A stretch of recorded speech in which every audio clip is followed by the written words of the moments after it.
All right, welcome to the March 18th meeting of the Planning and Zoning Committee. It is, we say 12:01, it must be 1:01. I'm Andrew Owen, I'm the chair of the committee. I'm joined by my vice chair, Scott Reed. I'm joined by Councilwoman Shamika Parrish-Wright, Councilman J.P. Linninger, Councilwoman Josie Raymond, Councilman Khalil Bet-Shan, Councilman Jeff Hudson, Councilman Kevin Bratcher, and Councilwoman Betsy Rui, which means that we are all in attendance. And we have a pretty long agenda here, so we need to kind of get moving through it. The first piece of legislation is O-051-25, an ordinance relating to the zoning of property located at 11100 Garden Trace Drive, containing approximately 36.68 acres and being in Louisville Metro, case number 24, zone 0071. Motion. Second. Properly moved and seconded. Julia, do you have anything to share with us? We're waiting on some binding elements. Oh.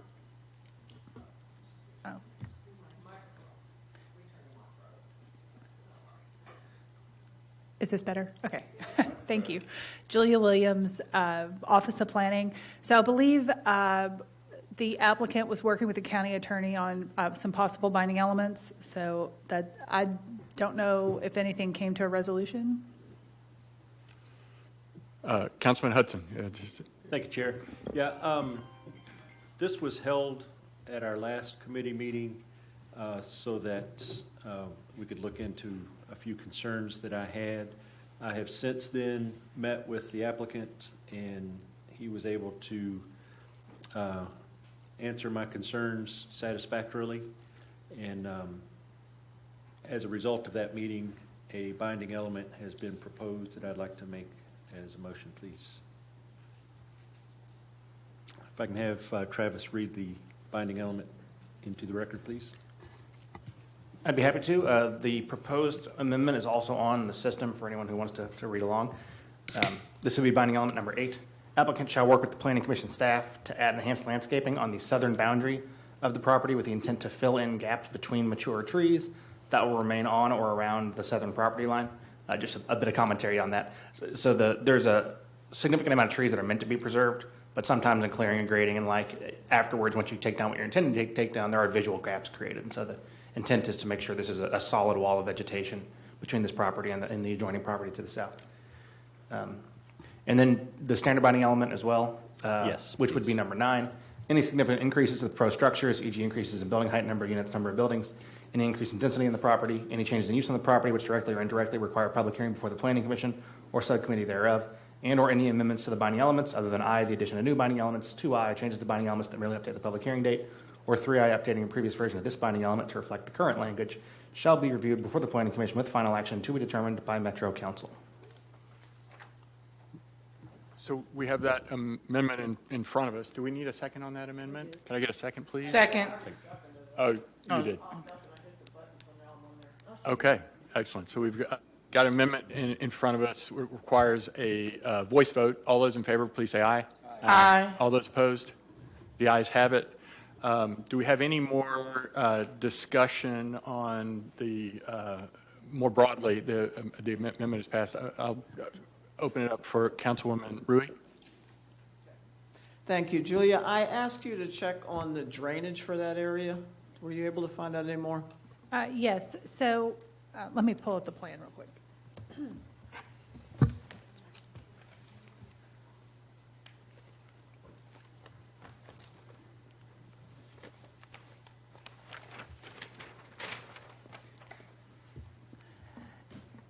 There's an easement. There's actually a detention basin that's on the adjacent property to the north that is serving as the detention pond for this site. And then there's also an easement that goes off-site to the properties to the south that are which is the subdivision adjacent to the rezoning. If you'd like, I could pull up a plan. Yeah, It might be please. helpful.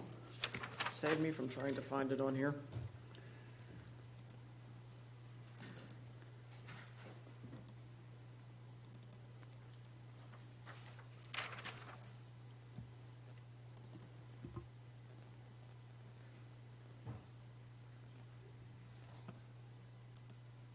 Okay. Oh. So in this shaded color, there's a detention basin. You can kind of see a portion of it here. And then this is the overall development plan for that parcel. So you could see the detention area here. So that detention goes through an easement that has been created along this, to the subdivision that is, I believe, to the south here. I don't know if you can see that. There's an easement right here. And so the drainage that all collects into this basin drains out through that easement. Okay, please give me a little more directions. I cannot see your pointer. I'm sorry. Is this a little bit Okay. better? I can maybe blow that up a little bit more.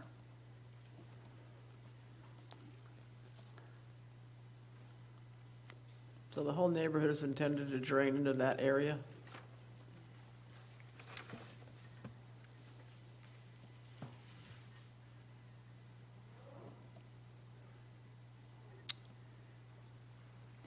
Yes. Okay. Councilwoman Parrish Wright. Thank you. Councilwoman Rulli took care of some of my question. I have just remembered before that Councilman Hudson had been disappointed with the applicant's response. Just wanted to get some feedback from him and see if it's meeting those needs to accommodate our ask. And yeah, I just didn't hear it. Maybe I missed it, but I just wanted to hear what you had to say about it. Councilman Hudson. Yeah, I'd be glad to respond to that. In the meeting that I had since our last committee meeting with the applicant, they were able to assuage all of my concerns, and I was pretty hard at the last committee meeting, so I want to be equally as soft at this one, and acknowledge my appreciation for the willingness to come and have some very frank, open conversations. And for their willingness to add this binding element. So I would appreciate your support on this. Thank you. Thank you. I don't have anybody else in the queue. Any more discussion on this ordinance? Batchon, was that? Oh, okay. All right. So this requires a roll call vote. Can you open the voting for me, Chair?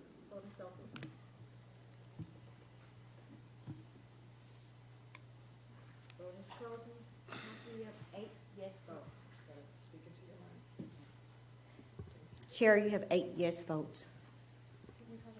Thank you. With 8 votes, this will be forwarded to old business on the Metro Council agenda.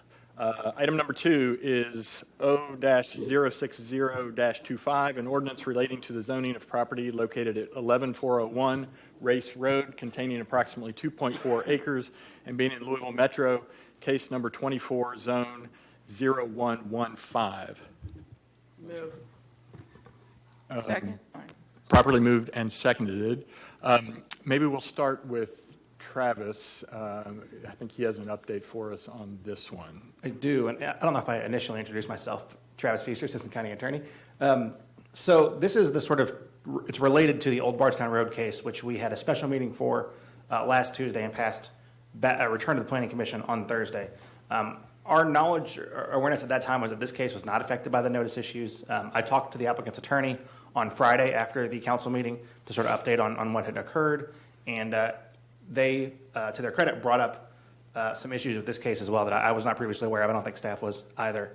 And so this case needs to be returned to the Planning Commission as well. I know we have some timeline concerns on these cases, but because they are related matters, and working with staff, I think we're just going to notice them the same, assuming the committee passes this today, notice them for the same meeting, for the same time, to try to get it, keep them together as best as possible. This will lag behind, as far as its council approval, but we'll go ahead and get notice out to the neighbors and everything so we can try to get these moving along safely within that 90-day deadline with some cushion on the backside just in case. So sorry they weren't caught at the same time. It would have been more convenient, obviously. But that's sort of the situation we're in. I've got an amendment on the system by substitution to do exactly that, to return this case to the Planning Commission for the same reasons as the other case. And I'm happy to take any questions on that. So just to be clear, so we're noticing these at the same time, but again, these are two separate ordinances that are related, but the ordinance remains separate, and we'll just be noticing at the same. Correct. Yeah, these will come back to us as two separate items, and it'll be the same, I guess not the same numbers, but the same, general information we have now, plus the additional testimony at the second Planning Commission hearing for each item. And that, it's probably the same language that we used for the previous one. If anybody wants us to read that, let's go ahead and read that into the record. Sure. Whereas the Legislative Council of the Louisville Jefferson County Metro Government, the council has considered the evidence presented at the public hearing held by the Planning Commission and the recommendations of the Planning Commission and its staff as set out in the minutes and records of Planning Commission in case 24 zone 0115. And whereas while the case was being considered by the Planning and Zoning Committee of the council, it was discovered that some residents which were entitled to notice never had such notice sent. And whereas because the issue was caught while at the Planning and Zoning Committee, while the Planning and Zoning Committee was considering the case with sufficient time remaining in the 90 days set by KRS 100.211 sub 8 to cure the issue and have a second hearing, council wishes to remand the case to the Planning Commission for such process to occur. Now therefore be it ordained by the Legislative Council of the Louisville Jefferson County Metro Government as follows. Section 1, that the zoning of the property located at 11401 Race Road containing approximately 2.4 acres and being in Louisville Metro, as more particularly described in the minutes and records of the Planning Commission in case number 24 zone 0115, is hereby returned to the Planning Commission for the notice issues to be corrected and a second hearing held. The Planning Commission shall schedule this second hearing as soon as notice and their calendar will allow to ensure a recommendation is issued prior to May 7th, 2025. Section 2, this ordinance shall take effect upon its passage and approval or otherwise becoming law.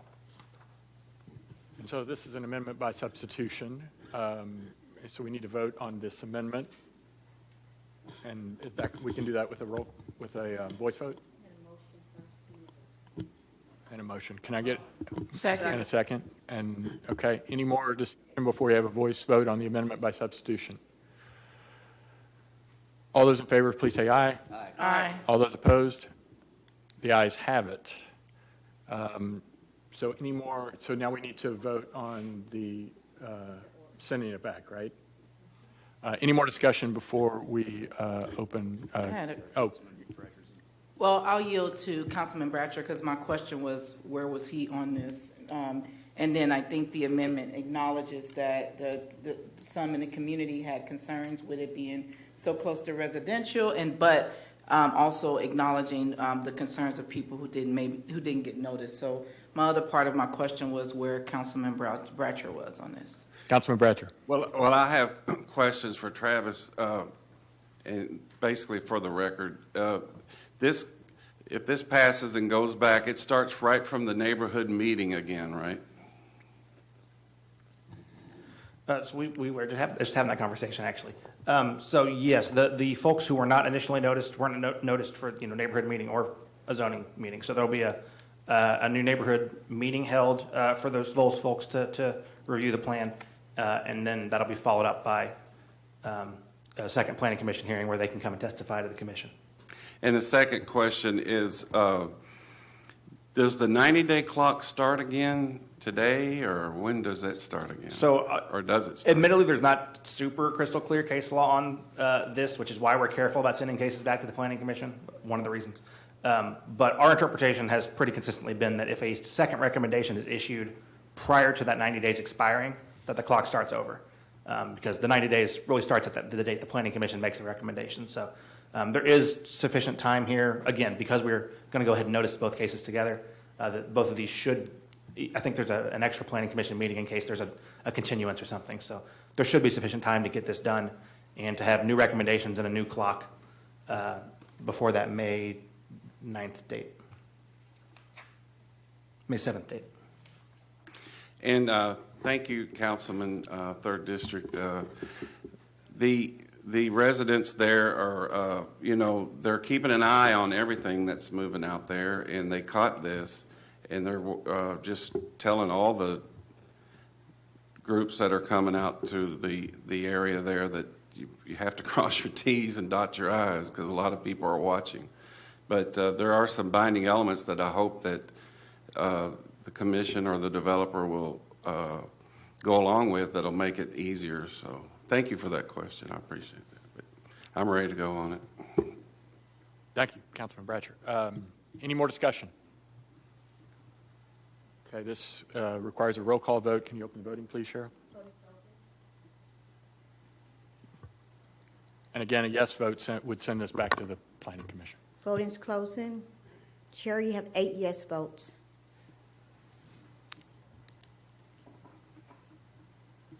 Thank you.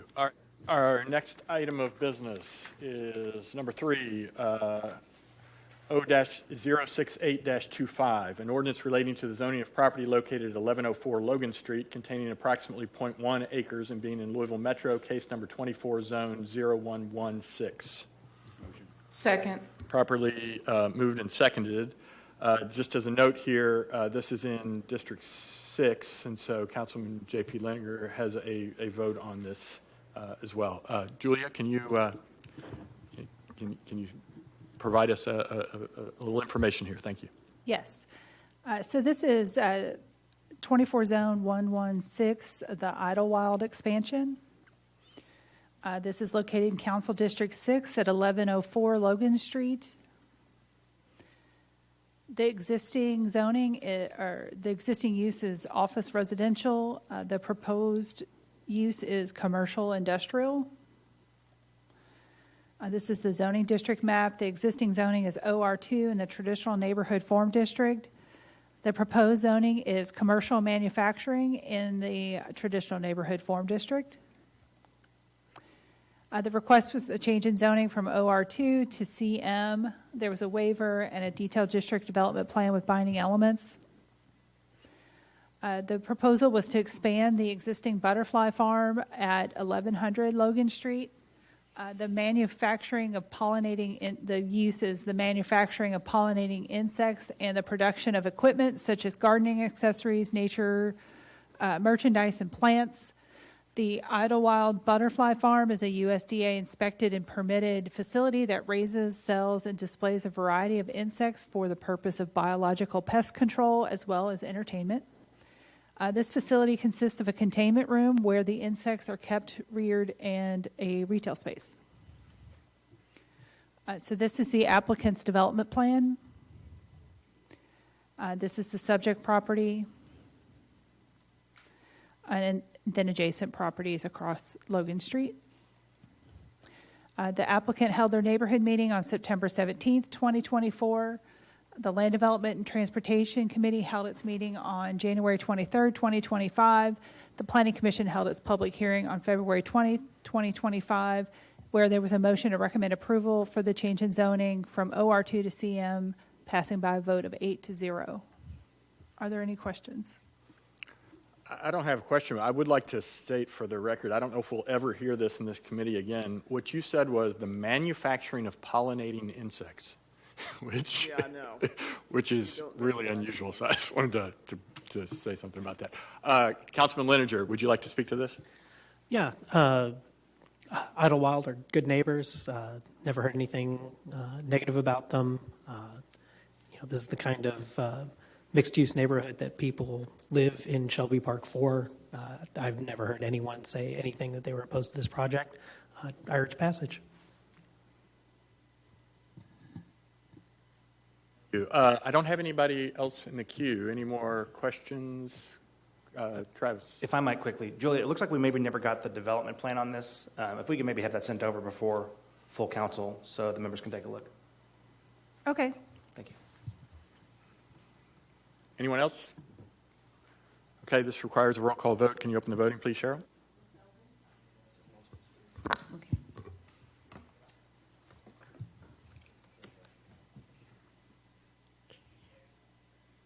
Councilman Leninger? Yes. Councilmember Raymond? Yes. Councilmember Bretcher? Yes, I'm sorry. Voting's closing. Chair, you've got 9 yes votes. Thank you. With 9 votes, this will be moved to old business on the council agenda. Next item of business is number 4, O-069-25, an ordinance relating to the zoning of property located at 2213 South Preston Street containing approximately .1036 acres and being in Louisville Metro, case number 24, zone 0136. Second. Properly moved and seconded.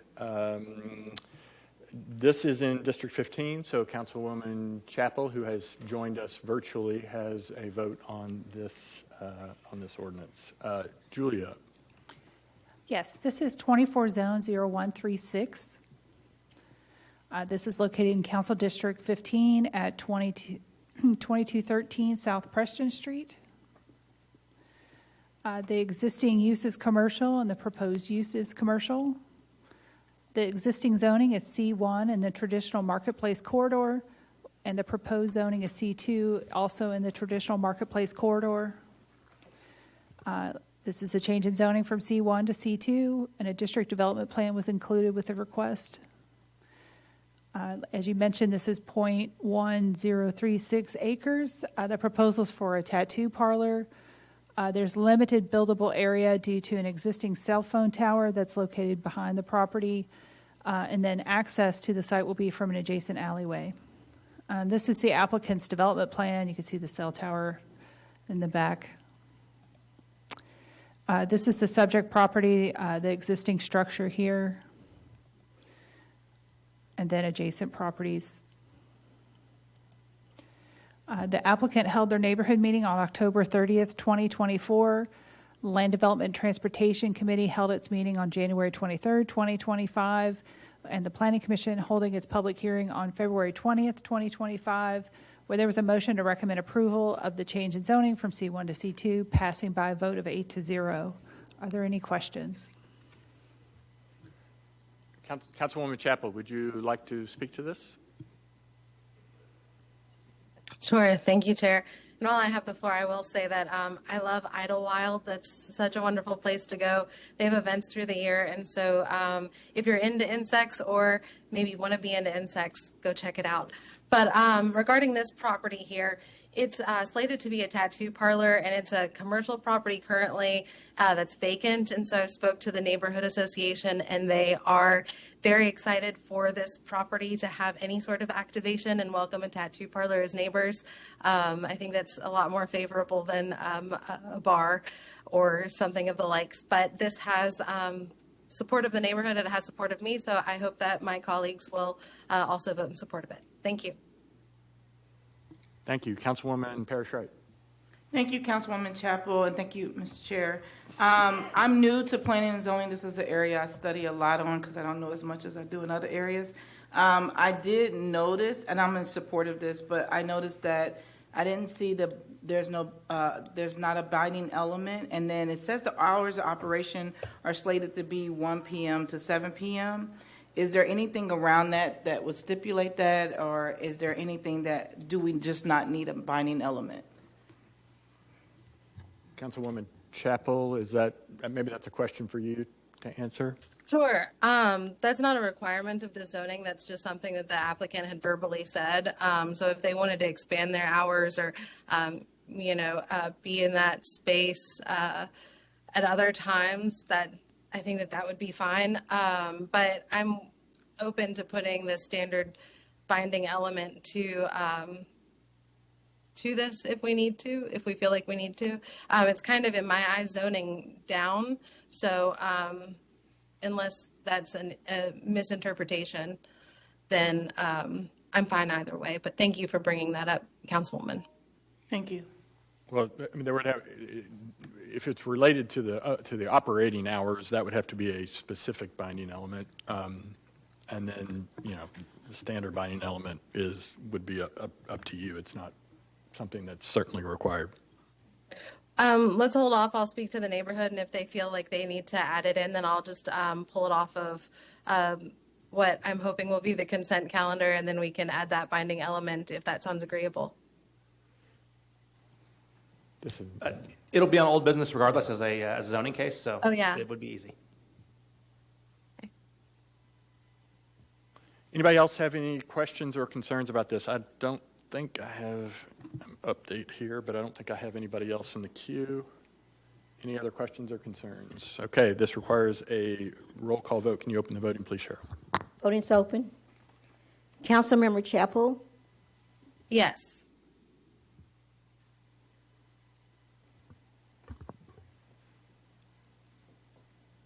you're a yes.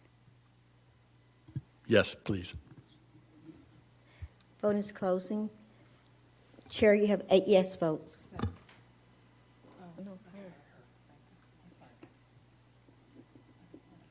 Okay, this will go to old business. Next item of business is Mr. Chair. number, Can I have a point? yes, Councilman Hudson. Councilman Bratcher had to step out for a minute. I think this is his item. He's going to be back in just a few minutes. Can we skip and come back to it, please? Of course, good idea, thank you. We'll skip down to item number 6, which is O-288-24, an ordinance amending Chapter 156 of the Louisville Metro Code of Ordinances relating to the reduction of fines and costs for owner-occupied properties. Second. Properly moved and seconded. This has been tabled for a little while.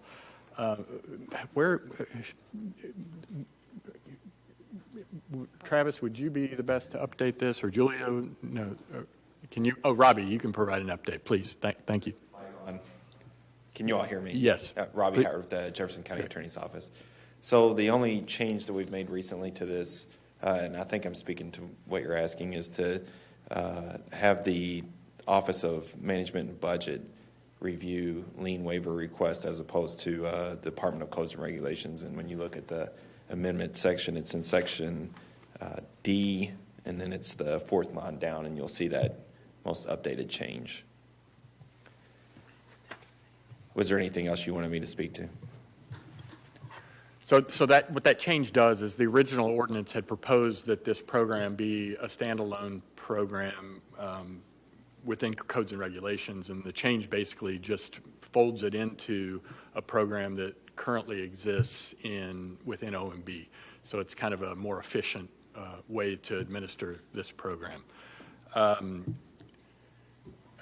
Councilman Batchon, You said exactly what I was going to say. don't you have any other color to add to this? You're awfully bright today, so it's okay. Does anybody else I mean, I know this has been a while since we've discussed this. Does anybody else have any, and I was kicked out of my, let me see if I have anybody in. Okay, Council. Yeah, my only question was about, we've been back and forth with this for a while, but it sounds like that it's included was the financial impact statement. That's what I thought it was being held for, but what he shared was covered that, right? Or no? So Councilman Batchon? Yeah, the financial impact statement, we went through the process, got all that. We passed it over to OMB. Robbie's worked diligently on helping address this. And essentially what we're trying to do here with Councilwoman Purvis just walked in is give some leniency and some grace to the elderly that have been in our homes for longer than 15 years that don't plan on leaving, to make sure that they can get these liens and issues taken care of at a discounted rate, so they're not continuously piling on top of each other. Obviously, they've marked out in Section D, Department of Codes and Regulations, and put in Office of Management and Budget.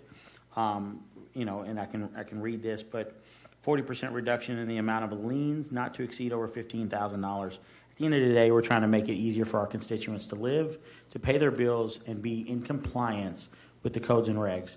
I just urge my colleagues to give their support on this and move this forward.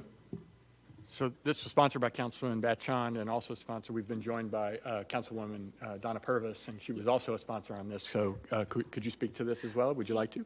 Thank you. Yes, we have found that this is necessary, not only in zip codes 402, 10, 11, and 12, but also in zip codes 402, 14, 16, 19, where the elderly are accruing a lot of fines and liens from code enforcement, and they just cannot afford to pay them. And so a lot of these people are losing their homes due to the fines and the fees. And we just want to make it easier for them to get a reduction. lien amnesty is what I'm calling it, where they can get a reduction on the amounts owed and have an affordable payment plan so that they can have their homes. And unfortunately, a lot of times when they accrue these liens, sometimes the family members don't know until that person is passed is that their property is in foreclosure because of these liens. So this is something that we're trying to prevent. We've come to the realization that it's cheaper to live in a home that's paid for than to have to go and live in an apartment at an elderly age. So I hope that my colleagues support this and vote in favor of this. Thank you. Thank you. And Sonia, we do still need to get a copy of the financial impact statement attached to the file. Is that true? Robbie Howard sent it to me, So you- and I am going to attach it while we speak, and yeah, Okay. we'll be on the record. And I hesitate to say this a little bit, but because I haven't looked at it, it's been a little while since I looked at the financial impact statement. It's a little while since I've had the conversation with OMB and the administration. But my understanding from the financial impact statement was that the overall impact was somewhere less than $1 million, $700 and something thousand, and that the administration and OMB expected this to be kind of more of a drip, drip, drip kind of impact as opposed to it being an impact all at once. And so it was something that they felt like they could absorb within the budget. Councilwoman Raymond. Yes, thank you. I wanted to understand the finances of it better. It only costs us $700,000 under the assumption that everyone otherwise would pay the fees, correct? That was my understanding from the impact statement. And we don't believe that it's possible for these folks to pay the fees because they've become unmanageable. So we might not be losing anything if we weren't going to collect it ever anyway. Potentially. Okay. Correct. And then I want to just make sure that I'm clear. Councilwoman Purvis, Councilwoman Batshon, so it would offer seniors a 40% discount on the lien and then set up a monthly payment plan for them?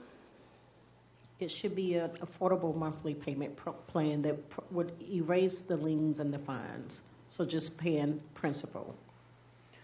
Do we have any sort of hypothetical use case of, an 80-year-old woman whose Social Security is $1,500 a month, and she owes X amount of money, and so her total obligation will come down to X, and her monthly payment will be?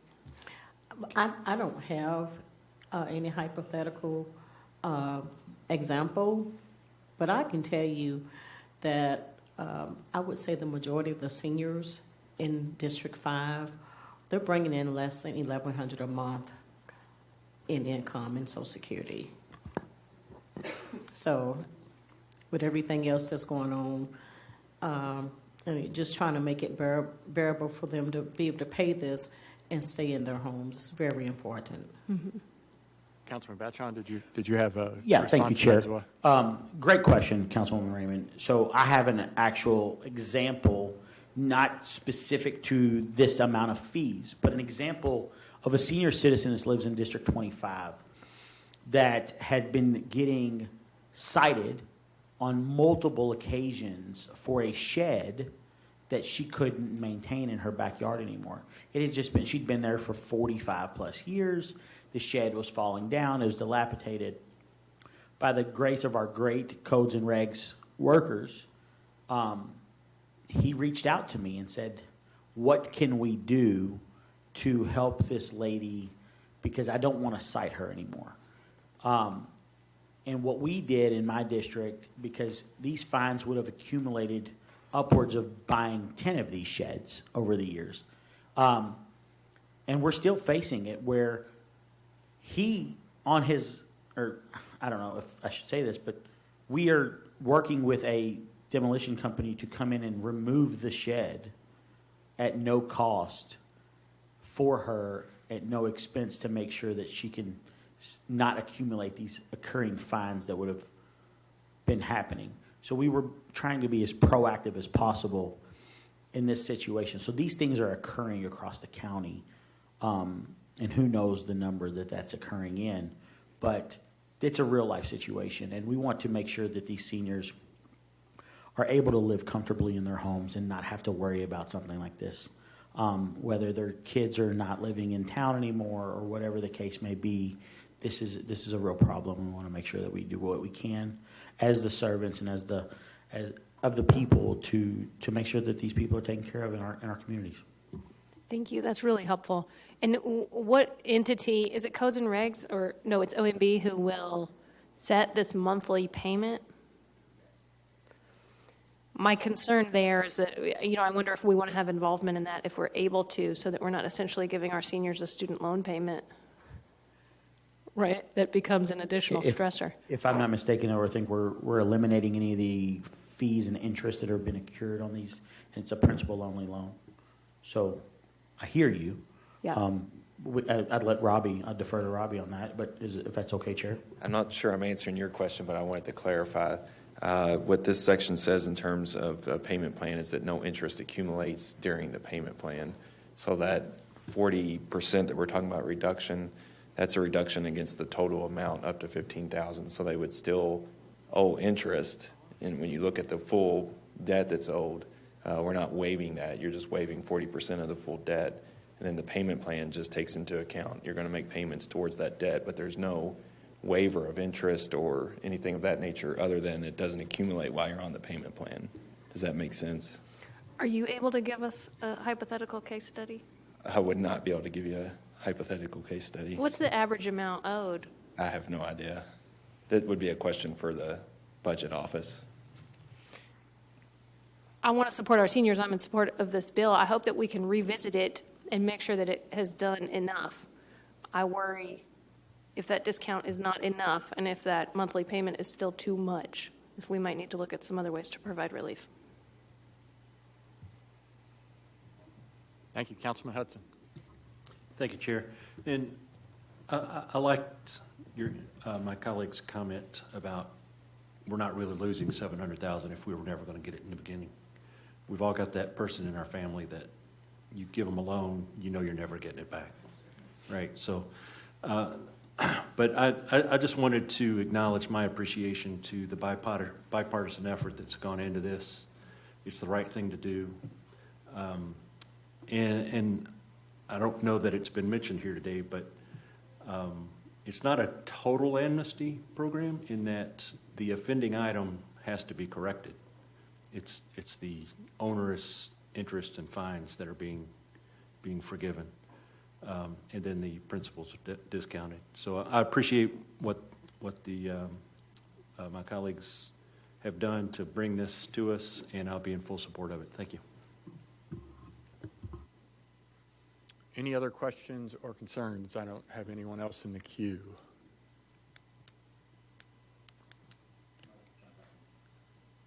You ready? You want to jump back in? Yeah, real quick. Councilman Batchon. And I don't want to stretch this out any further than it should, and thank you again, Chair. Councilwoman Ramey, you bring up a very, very good point. And I'm gonna look at Mr. Howard here, but do we need to consider putting a time frame on the loan payback so it's extended out at a reasonable and affordable price, or what is our measures there in retrieving that 60% that we're going to set up on a payment plan? That would be more of a policy question. But if you wanted to make that change, then I could, whatever you decided you wanted to do, we could put that in here. I'm looking around at my colleagues to see if anybody has any opinions, but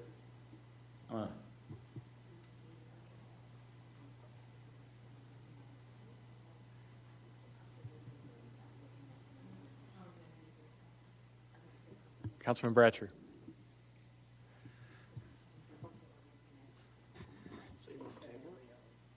I yield to, I'd like to hear what you have to say. Councilwoman Purvis. Right now, I really don't feel comfortable doing that without looking at the worst-case scenario. It could probably, like say if there's somebody that owes $14,000, so we're going to take $5,600 off of their amount. I don't feel comfortable setting an amount of payment and say they only bring in probably $1,200, $1,400 a month. I don't feel comfortable telling them they have to pay $600 a month or what have you until it's paid for. I think we need to weigh those things, and probably need to work with OMB on those, even though we know that they're going to erase the fines and the liens. I'd rather dissect that before saying, yes, they have to pay this off in 36 months or 24 months. I'd rather look at that and dissect that before going in that direction. So just so I understand, the sponsors would prefer to move forward with what we have in front of us, and then if you guys decide at some point in the future that we need to make tweaks to the program, that we can amend it. We could do that? Yeah. I mean, this has been sitting with us for a little while, so. I'm okay with that. Okay.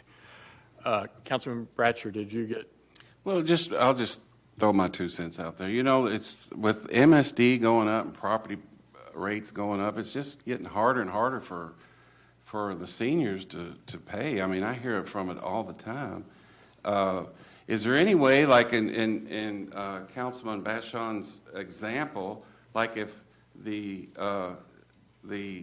lady or gentleman approached Metro early, that like, hey, this is happening, and not wait for 30, how many months was your example? Like, they come early to Metro and say, look, this is a shed, and I can't afford to demolish it or whatever, and can you give me some grace and just waive the whole thing if they get out early and work with Metro? But that's just brainstorming there, but I just threw that out there, that's all.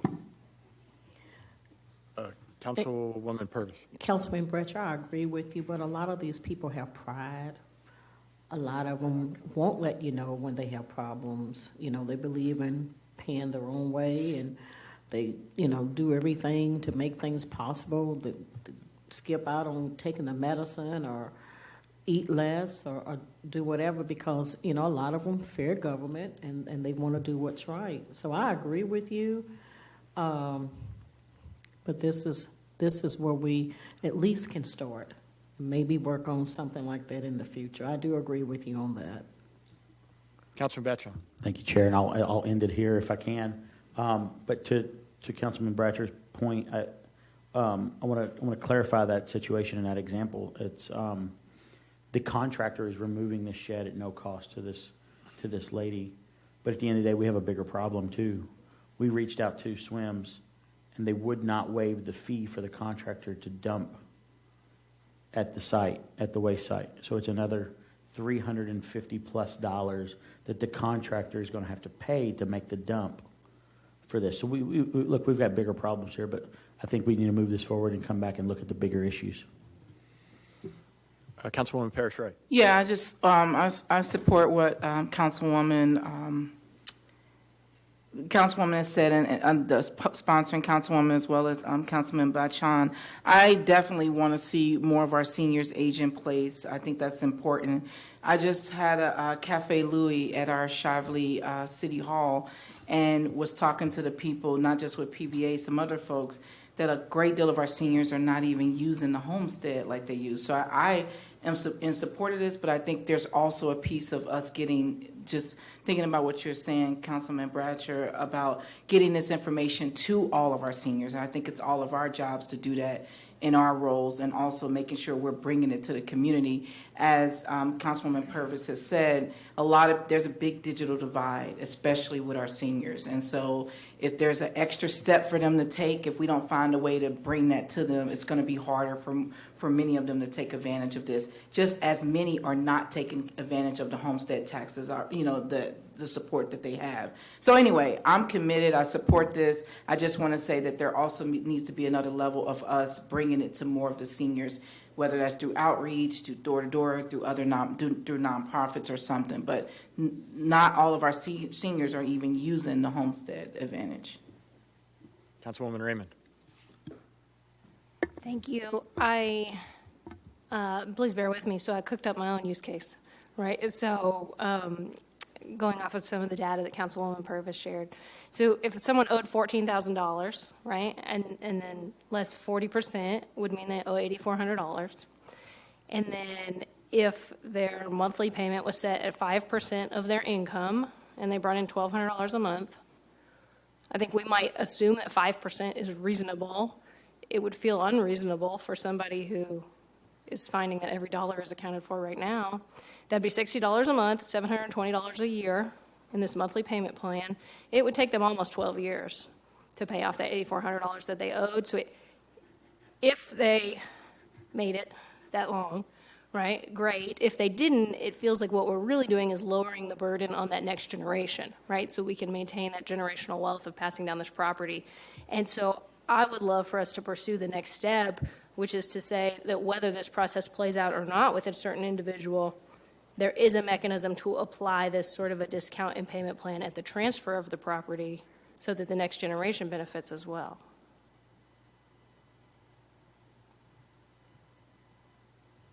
Message received. Thank you very much.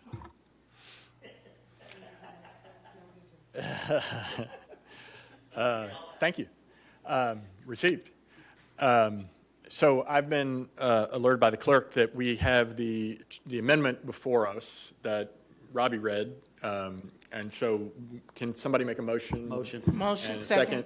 And so we need to have a voice vote. All those in favor, please say aye. Aye. And all those opposed, please say nay.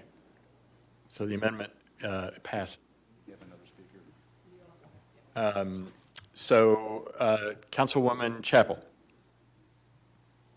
Thank you. Just for clarification, this goes along with the Homestead Exemption Act, which puts that age at 65 years or older.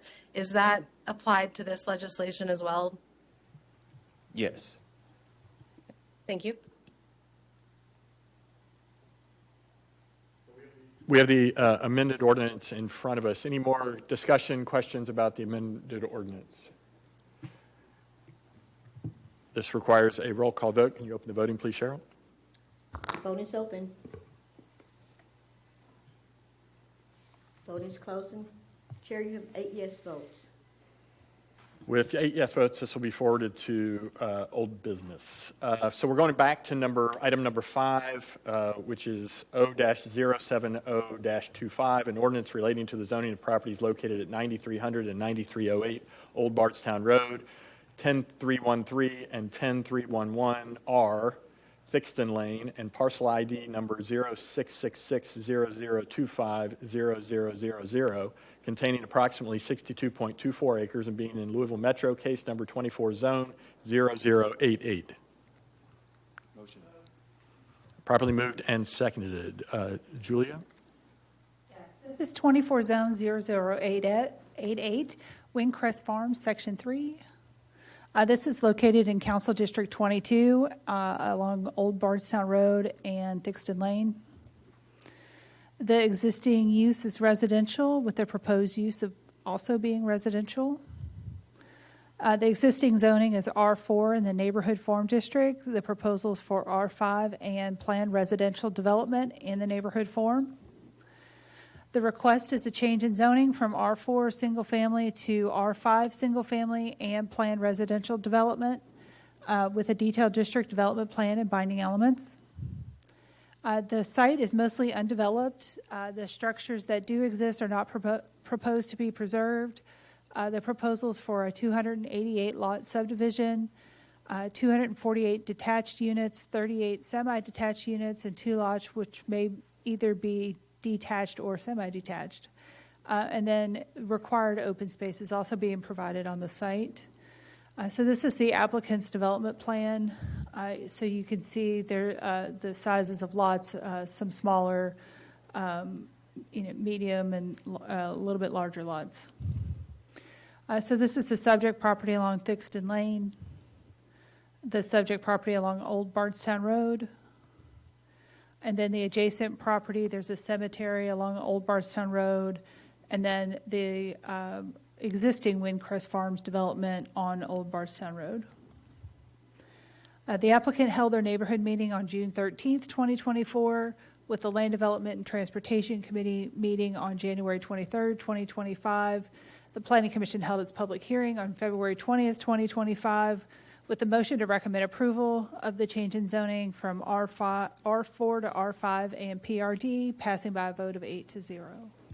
Are there any questions? Thank you, Julia. This item is in District 22. Councilman Bratcher? There's a road improvement, right? Yes, there's road improvement at the intersection of Dixon Lane and Old Bardstown and Vista Hills, where both of those roads kind of come in. You know, Dixon Lane is a little bitty country road. You can barely get two school buses past each other at the same time. So I do appreciate the builder improving that road. And I hope that when folks come out to develop these projects, that they take in mind first traffic, and that there has to be some improvements to the roads. So, you know, that's where we're at. So I have a binding element, a standard binding element, Travis. Yes, and for those of you all who are new to the committee, there is a slightly modified standard binding element for single-family residential cases because that first clause deals with like building height, and we don't want individual homeowners to come to us and say, hey, I want to make my one-story house into a two-story. I mean, that'd be crazy. It just doesn't make sense in the residential context. So that language gets scrapped, but the density piece is still there. So if they were to increase the number of units, we'd still be back here. Anyway, I will read that slightly shortened version. It'll be binding element number 21 and would read as follows. Any increase in density on the property, any change in use on the property, which directly or indirectly requires a public hearing before the Planning Commission or subcommittee thereof, and or any amendments to the binding elements other than I, the addition of new binding elements, 2I, changes to binding elements that merely update the public hearing date, or 3I, updating a previous version of this binding element to reflect the current language, shall be reviewed before the Planning Commission with final action to be determined by Metro Council. Thank you, Travis. That is that made as an amendment, Councilman Bratcher? Yes, but could I just ask a point of order question? Why can't the planning, if it's a standard and it's pretty much used, why can't the Planning Commission just put it on? Two reasons. One is that it's implicating, it's requiring Metro Council to do something. And we don't want the Planning Commission ever telling you, well, you have to do something. So there's that. And the second is, in theory, if this was attached to every single case, we'd spend a whole lot of time reviewing development plans eventually, right? Not today, not tomorrow, but 20, 50 years down the road, Metro Council review every single development plan individually, take a lot of time. So in theory, this is used a little bit more when there's, problem properties, areas of concern. And if you're a C1 property in the commercial corridor on Bardstown Road, you might not necessarily need this. If you're the first C1 property in a residential street that's starting to turn commercial, you probably do want to take a look at it. So, council is welcome to attach it when they want. But that's sort of been the logic thus far. One, that the Planning Commission can't obligate council to do something, and two, it's not necessarily appropriate when a zoning is clearly this is going to be C2. Everyone knows it's going to be C2. Do we really need to keep the magnifying glass on it? This isn't C2. This is. I just meant that as an example. Generally, it might not be appropriate. There are cases where it's not necessary. I'm not saying this isn't one. But I think that's why we don't have it as an automatic application. Okay, I still don't understand why, but that's fine. We can have this discussion at a later point, but there's an argument to be made that we have all the tools in our toolbox to bring stuff back over that we need to, and the standard binding element is frankly kind of overkill. But that's a conversation we can have for another day. Thank you. Wait. The amendment before us, did we vote on that? I can't. Did we do a The vote? second, it was a motion. Bratcher, first, motion, and then Wright, second. All right, so we got the motion and second, properly moved and seconded. This requires a voice vote. All those in favor, please say aye. Aye. All those opposed? The ayes have it. Any more discussion on the ordinance before we open it up for a roll call vote? I don't see anyone else in the queue. Okay, Cheryl, can you open up the roll call vote, please? Voting is open.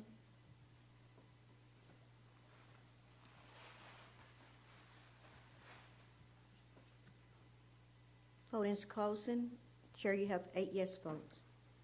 Thank you. With 8 yes votes, this will be moved to old business. The next item in front of us is number 70-067-25, an ordinance relating to the closure of a 25-foot wide unnamed and unimproved road east of Real Road and south of South Pope Lick Road containing approximately 25,132.75 square feet, and I need glasses. Why didn't I bring my glasses? And being in Louisville Metro, case number 24 STR closure 0032. Can I get? Properly moved and seconded it. Julia. Yes, this is 24th Street closure 0032, road closure of an unimproved right-of-way between Real Road and South Pope Lick Road. This is located in Council District 11. It's a 25-foot unimproved right-of-way. The request is the closure of that public right-of-way. The applicant is proposing to close a 25-foot wide unimproved unnamed roadway. This roadway was recorded in Plat Book 3, page 81. The proposed street closure is related to a major preliminary subdivision under case number 24 M sub 0009. So this is the zoning map. The area that's outlined and highlighted in red here is the area proposed for closure. And here's an aerial view. You can see it's not improved. Again, it's highlighted here in red. Here's Real Road over here, an existing Real Court and East Real Court, and then South Pope Lick Road. And that existing right-of-way is somewhat connects those two. So this is the applicant's plat.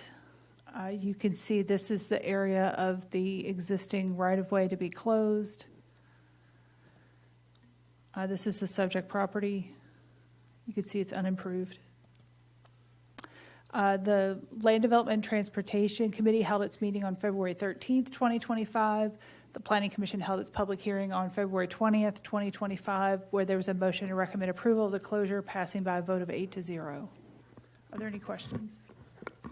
Thank you, Julia. My office received, this is in Council District 11, and we received an email from Councilman Kramer's office saying that they were in support of this item. Let's see here. Do I have...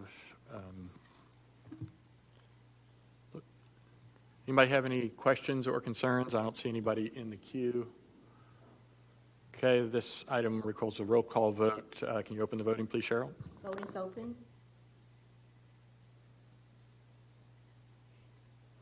Vote is closing. Chair, you have 8 yes votes. Thank you. With 8 yes votes, this will be forwarded to old business on the next Metro Council agenda. I don't have anything else on our agenda. Does anybody else have any business that they would like to bring before the committee prior to us adjourning? Okay, with no further business. Yes, Councilman Bratcher. Last week, I asked, or 2 weeks ago, asked about any research. Do I need to do something to move that research about, like, I wanted to know how many projects were at the Planning Commission level, not the Metro level, were denied because of traffic. How do I need to do something to that to make that happen? So related to that, and Brian, I don't know if you would like, or Julia would like to speak to this. We have kind of set up with the vice chair. We've set up a time for planning staff to come in and kind of address generally how traffic studies work within the zoning approval guidelines. And so we've set that meeting for, what's the date for that one? May 6th. I think that's May 6th that we're going to have kind of a broader study about traffic studies. Okay. As far as kind of addressing Councilman Bratcher's specific question about Planning Commission, I mean, I can have you guys answer. What I heard from them was that it's always multiple factors that factor in. I mean, Brian, you may have been the one that told me this. Yeah. I mean, I think. Brian Davis, Little Metro Office of Planning. Usually there are a number of factors that may go into a request being denied. We haven't been able to narrow down any that have been specifically been denied because of traffic.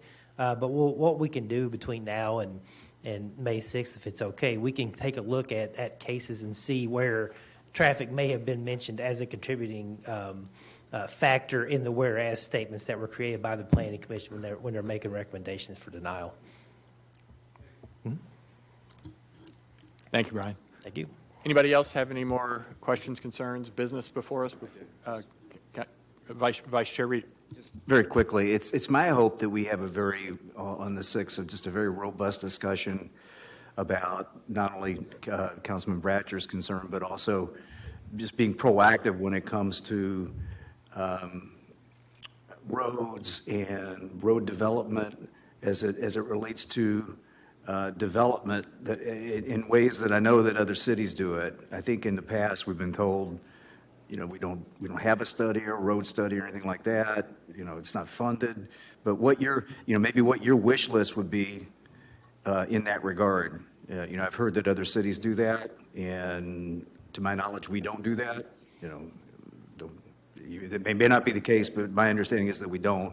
So just to have a good discussion about proactive road development in a way that might lead our development community to certain areas that we know we're going to do road improvements. Does that make sense? No, it does. No, and I'll just let anyone know if there's anything that you want covered on the subject of traffic studies on May 6th, to please reach out and let us know. We're currently putting together a panel of experts to come and present information that day. We've got some out-of-town traffic engineers that we've been working with who have agreed to come in and be here that day. So yeah, again, any information that you want, please let us know, and we'll be sure to incorporate. Thank you very much. That. And one more thing, sir. Councilman Bratcher. It's my understanding that there was a House bill passed that's going to affect traffic as far as developments go too, so we might want to start looking at that. I think it passed last week, last minute. Well, I mean, we're right. Yeah, there were a number of things that were passed last Friday. So our plan is after the 28th is to kind of go through and look at everything that was passed through, see what impacts our office. And then there may be, a series of land development code amendments or something like that are related to bill changes, because there are a couple of things that we are anticipating having to go in and make some land development code changes because of actions that have taken place in Frankfurt over the last 2 months. And so, one of them was there was one regarding traffic. Can't remember where it wound up being because they were kind of shuffling things back and forth and all around. So we will definitely include any new updates that the legislature has sent our way as well. And not that this necessarily needs to be said, but anybody that has opinions about that or requests to make to the planning staff about that meeting can go directly to them. Doesn't need to come through my office. So they can go. Those requests can go directly to you guys. Yeah, please. Yeah, feel free to email me or Julia, either one, and then we can make sure that we get that included. Okay. Anything else? Without any further business in front of us, we are adjourned. Thank you.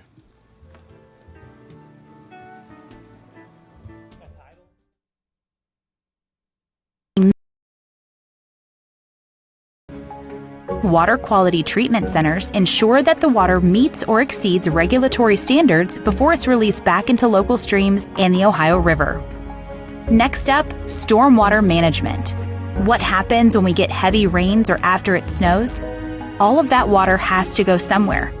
MSD makes sure the runoff flows into drainage channels to underground pipes that transport water away from homes and businesses and into area creeks, streams, and the Ohio River. Now let's talk about flood protection. MSD flood protection infrastructure includes 29 miles of flood wall, 16 pumping stations, 150 floodgates, and 80 flood wall closures. It all works together, keeping the community safe when river waters rise. MSD also closely monitors water quality within the system to make sure pollutants don't contaminate our waterways. Plus, the innovative technology and engineering of MSD's waterway protection tunnel and underground storage basins further protect our community from dangerous overflows and pollution. There's more to MSD than you imagine.